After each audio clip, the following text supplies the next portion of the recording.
And good morning. Welcome to another edition of the Real Estate Radio Hour, brought to you by Chris Rooney with the Realty House. Andy Prasky's in with RE/MAX Real Estate Properties. Morning, guys. Good morning. Morning, Denny. Nice to see you again this week. You went out for a little bite to eat before you got here? We did. We had a little breakfast. Does that cover dinner? Andy's falling asleep. Food coma, I think, might be the word of the phrase of the morning, I guess.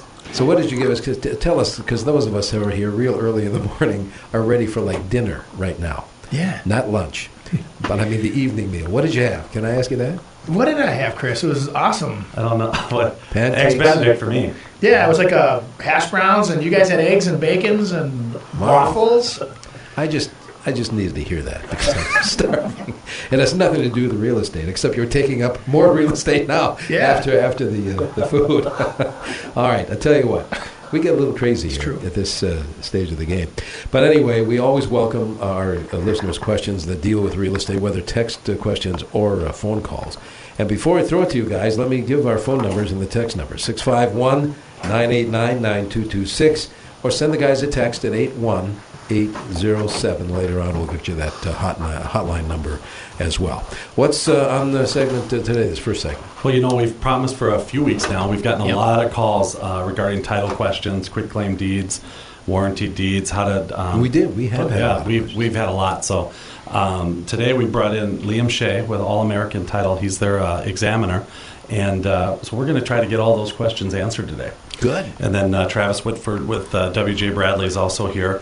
We're going to kind of stay on that same theme and and talk about what gift equity is by buying a house. So if you want to be able to get it to the parents rather than quit claiming it, we've just got a bunch of different ways in which to be able to help people, transfer their property maybe through their kids. So we got some good experts in here besides you guys. We do. To answer the questions. So by all means, text or phone us. Chris? You bet. Andy?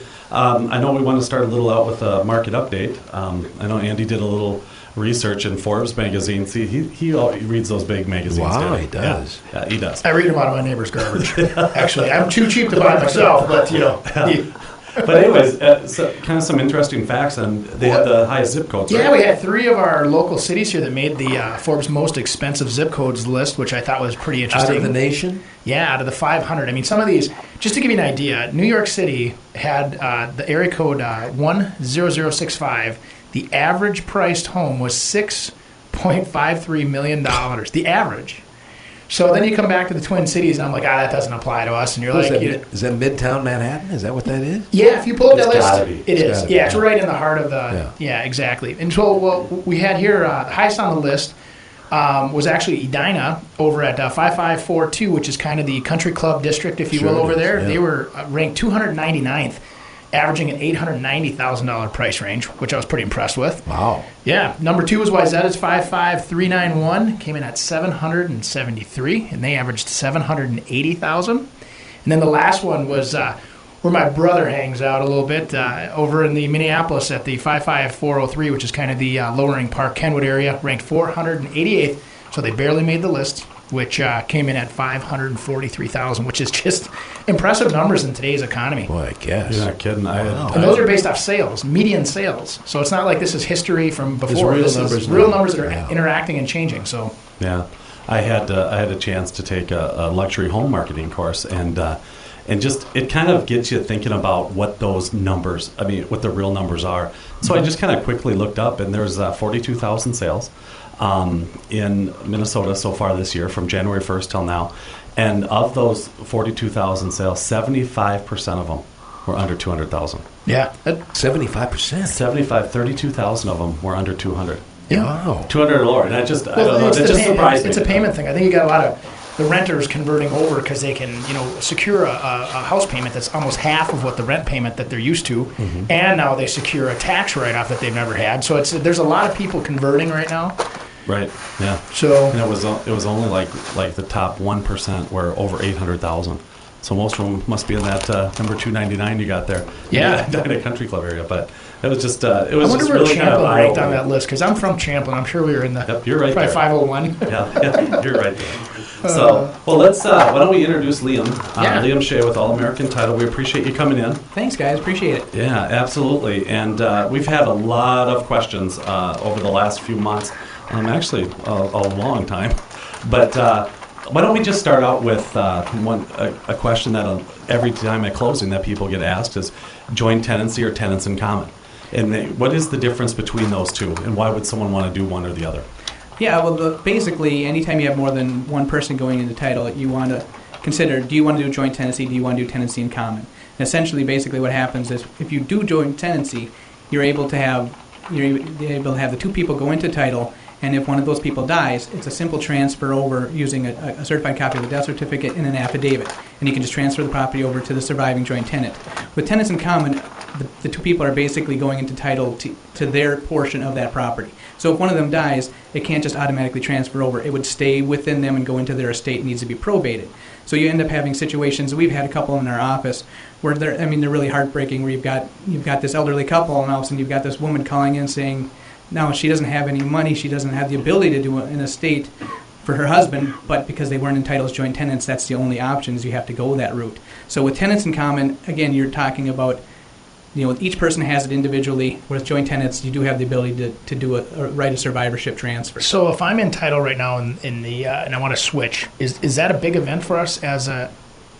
No, we find this too. A lot of times, when I'm doing some of my work, I'll find out that a married couple is entitled as tenants in common, and it's very simple. All you have to do is do a quitclaim deed, transferring from the spouses as tenants common to joint tenancy. You change that, and it fixes the problem.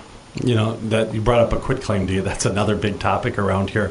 What is a quitclaim deed? When you're quitclaiming your deed over to somebody else? A quitclaim deed is kind of the most basic form of deed, and really all it does is it transfers over whatever interest that person may have in the property. Now, I could give Andy a quitclaim deed for his property. I'm just saying whatever interest I have, which is none, I think, anyways. That's the only person we'll talk about on the radio anyway, right? Exactly. It just transfers over whatever interest you have. Whereas there are a couple other kinds of deeds. There's a warranty deed, and there's also a limited warranty deed. And I think we're seeing a lot of the limited warranty deeds, which is also known as a special warranty deed. We're seeing a lot of those with the bank transfers. And I think a lot of times the buyers are wondering, what exactly does that mean?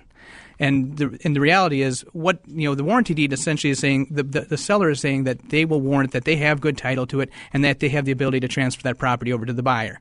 And they're saying that they're covering any instances that may have happened on that property from the beginning of time to now. Whereas with a limited warranty deed, or what's called a special warranty deed that the banks generally give, they're only warranting to those things that may have happened during the time that they owned it. Because essentially a bank is saying, I don't know anything about this property. I got it on a foreclosure, or I got it on a deed in lieu of foreclosure, whatever, and I can't speak to its history. So I'm going to warrant for those things that happened during my ownership, like the 2 years or whatever. And that's what a limited warranty deed is. Let me ask you this. Let me just think, if I'm a seller and I bought a house 10 years ago and it said, hey, I don't know what happened 70 years before that. Why wouldn't I, just as a traditional seller, do a special warranty or limited warranty deed?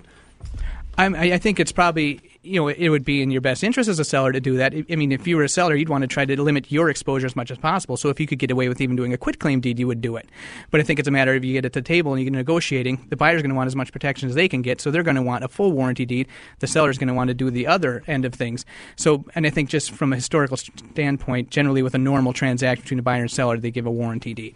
All right, I tell you what, if you have, again, a real estate question, any real estate-related question, we'd love to field for you, 651-989-9226, or send a text at 81807.